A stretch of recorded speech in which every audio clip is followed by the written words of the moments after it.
YouTube world. I did want to make one more video tonight, and what I wanted to make a video about is something that's pretty popular, on the rise right now. I've seen a lot of YouTube videos about it, and I decided to make one about it myself and my experience with it. So that's intermittent fasting.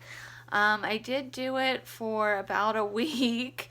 Yes, it was not a long-term thing. I don't plan on continuing it, but I did want to talk about the good part about it and the bad part. And this is just my personal opinion. I know some people are big fans of it, and that's fine, but this is what I personally took away from like that week. Okay, so to start with, some of the pros of doing intermittent fasting is that you start to realize like when you are hungry, like legitimately hungry.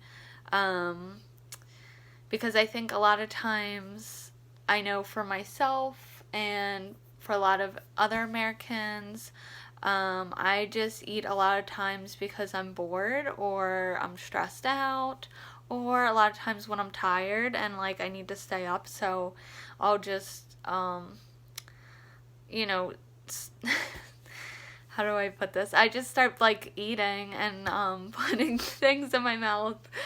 Oh my god, that sounds wrong. But yeah, I start doing that just to stay awake when I'm studying because I'm in nursing school.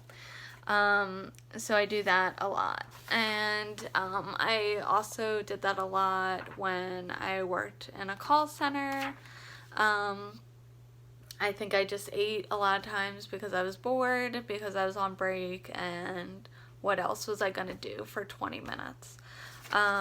So it really does kind of like help you realize, like pay attention to when you're eating and why you're eating, and when you shouldn't be eating, because a lot of times I think as Americans, like, we snack all the time, and you're not really supposed to be snacking all the time. You're only supposed to be snacking like healthy things and in between long stretches when you're not eating, not every hour. Okay, like a lot of us like to do. But anyways, or if you're like me, you like to late night snack. Okay, so that's one good thing, is you start realizing like, wow, I'm eating a lot of times when I'm not hungry and I shouldn't be. Another thing is that you do lose weight. I'm not gonna lie, that's part of what drew me to doing it, is because so many people, I guess, have positive results, and I did. Like, over that week, I lost about a pound and a half. And so it works very fast because you are cutting out a lot of calories, basically, from your body is the main reason why. Some people say it's because of hormonal changes, which I guess I can see that, but I wasn't even doing it that long, I think, for like major hormonal changes. I think it was just like I really wasn't eating what I normally do, and so when you don't do that, you're gonna lose weight. Also, another positive is you have more energy. You have more energy because, like, when you eat a lot, you know the expression, you go into like a food coma. I mean, you kind of literally do, because your body wants to digest stuff, and your body just basically wants to like slow everything down after you eat.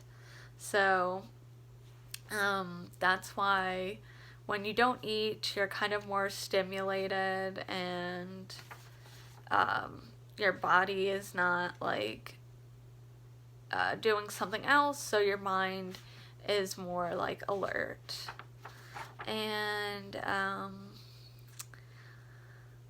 another positive is I didn't really binge as much as I thought I would. Like, I was like, oh my god, I'm gonna binge so much, because that's what I do, like, sometimes after I work out. I'm like so starving afterwards that when I work out too hard, that I like kind of eat everything in sight. Just being honest. So yeah, so that's I thought that's what would happen because like when you're really hungry, that's kind of what people do. But I didn't really because I think my stomach was kind of like shrinking or something because I was eating so much less. It really didn't take much to feel full. And I know that can happen over time if you like cut down your portions. Your stomach kind of will stretch out over time if you're eating too much, or it will start to kind of shrink inwards when you're eating less. Like it kind of works with how you like train it. So that's another good thing because I think a lot of people are scared they're going to be binging, but I didn't really do that. And so yeah, those were the main like positives, and then I wanted to talk about the cons and why I'm stopping it after only a week. So one big con I think is that when you're not fasting, you're gonna start eating whatever you see, unless if you're meal prepping, which I don't really have time to because I'm in nursing school. So you kind of just, like, the first food you see in your fridge, you kind of just grab and start eating. At least that's what happened with me. So I didn't want to eat, like, I didn't want to, like, cook something because I'm starving. So I just kind of grabbed, like, leftover Taco Bell and whatever else I had in my fridge and just kind of shoved it down. So I don't think it's good as far as that goes. But if you're somebody who meal preps every meal, then intermittent fasting might be right for you if you're really conscientious about what you're going to be eating. But for me, I don't really have a lot of time to always plan out what I'm going to eat. And then when I'm, really hungry because I haven't eaten in 16 hours or whatever, I just go for, like, the first thing I see. Another thing, too, is I was eating really fast when I did eat, and I don't feel like that's good because it was kind of upsetting my stomach. Like, my stomach was like, what the heck's going on? I haven't been eating, and now you're, like, shoving all this liquid and everything, and my stomach started gurgling. I didn't have to go to the bathroom or anything, but it just, like, my stomach kind of hurt for a while after I would eat sometimes, so that's not good. Also, another thing was, in general, I eat way too many carbs, and I kind of realized that with this because I started having sugar withdrawals, and I know that sounds silly, but honestly, I was, like, crashing really hard from not having carbs, and because carbs are sugar. So I was getting, like, antsy and just feeling like oh my gosh, my cat. I was just feeling, like, signs of hypoglycemia, like antsy, kind of getting a little bit of a mental fog like towards the end of my fasting. Like, I couldn't concentrate, and just, like, really, really craving sugar. And, like, I don't really crave sugar that much, I think, because I eat carbs so much. But when you're not eating them, then you really start to, like, crash.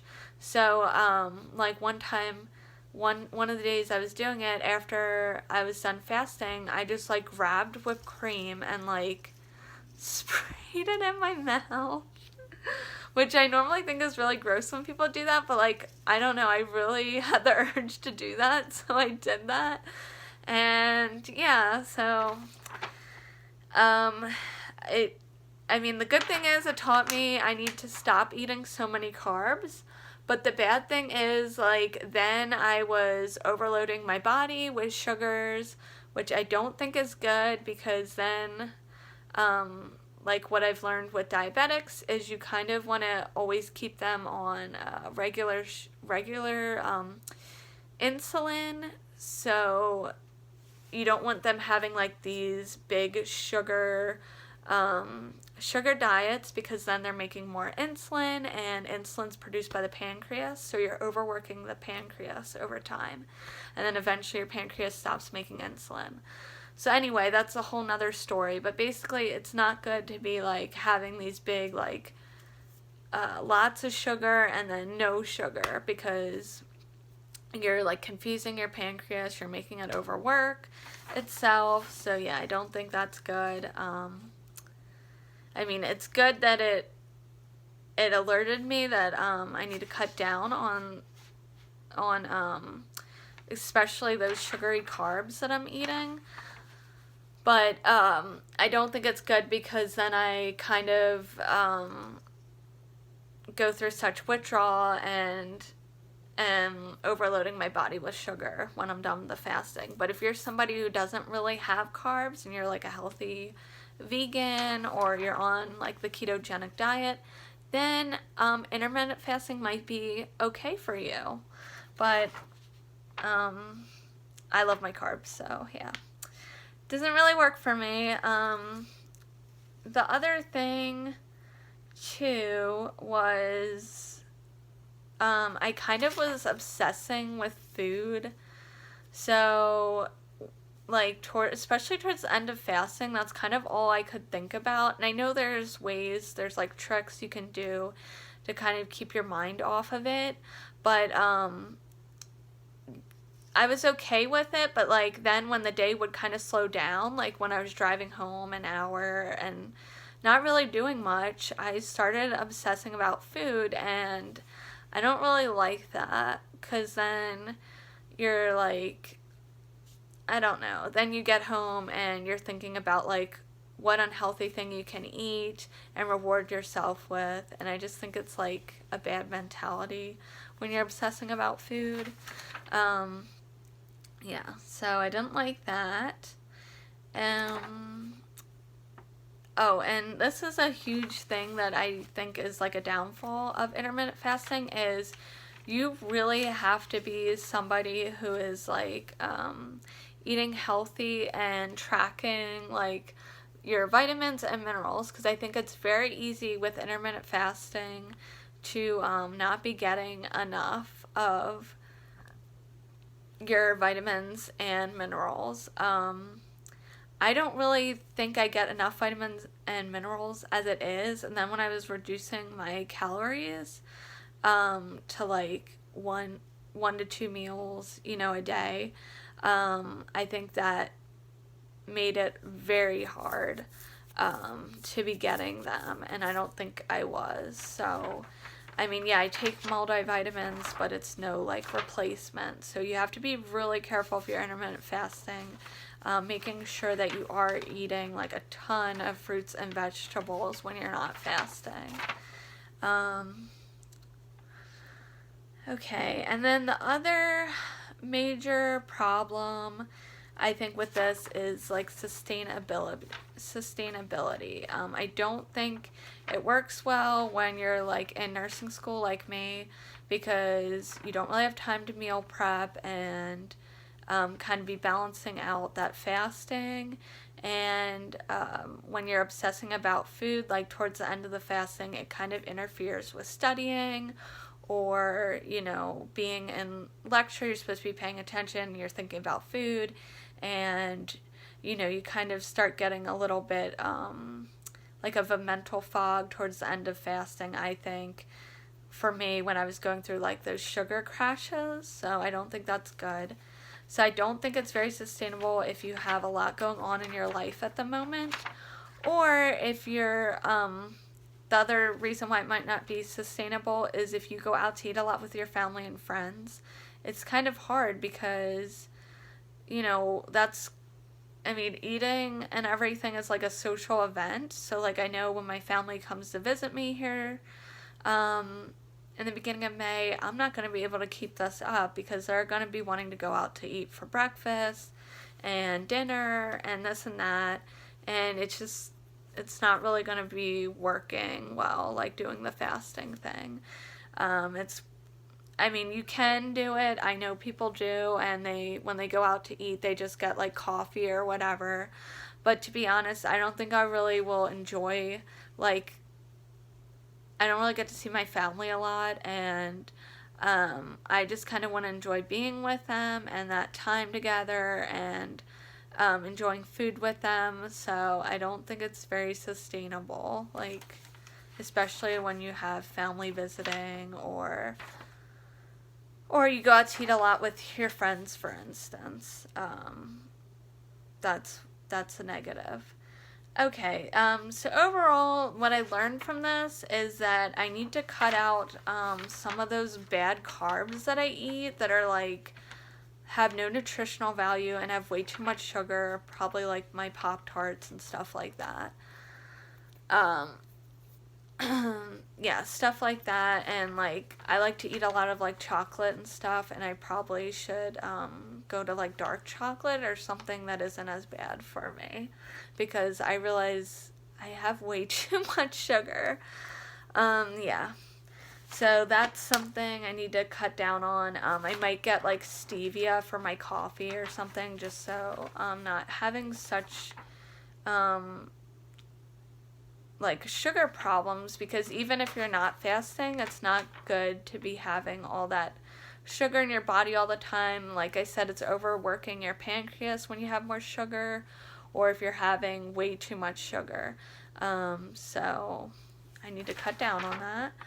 And the other thing that I learned from all this is not to do so much mindless snacking, not to keep so much of the like crappy snacks around the house that I have, and just like being more mindful of when I'm doing it, and if I do need to snack to stay awake to like study or whatever, to choose less sugary snacks,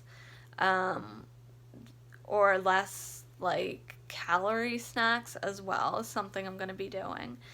And I think like the takeaways is that for me, how I'm going to lose weight is more like portion control, and which I've been working on, and it has helped me, and exercising more, which isn't really feasible right now with nursing school, but I need to really work on that as soon as I'm done. And just listening to my body more is what I learned from intermittent fasting. Like, don't eat snacks when you're not hungry, and if you don't want to eat breakfast, it's okay to cut it out. That's what a lot of people do with intermittent fasting, and that's what I'm going to continue doing if I'm not hungry, because it's just like, you don't necessarily need all those calories if you're going to be eating throughout the day later anyway. Okay, so yeah, if you guys tried intermittent fasting, or if you have questions, leave me a comment below.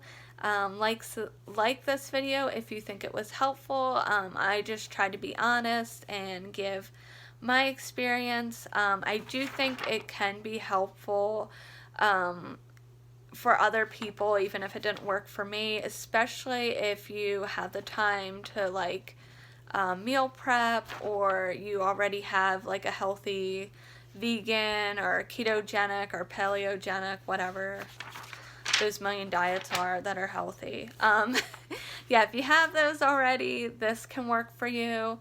Also, if you're really overweight and you need to lose weight quickly, or you've tried a million diets and nothing seems to work, I think this is a good kind of like reset diet.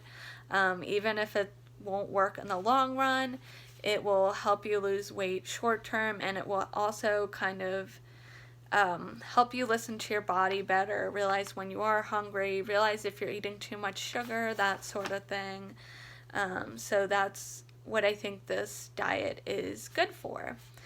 Okay, so don't forget to subscribe, like, comment, and stay tuned till next time. Bye, guys.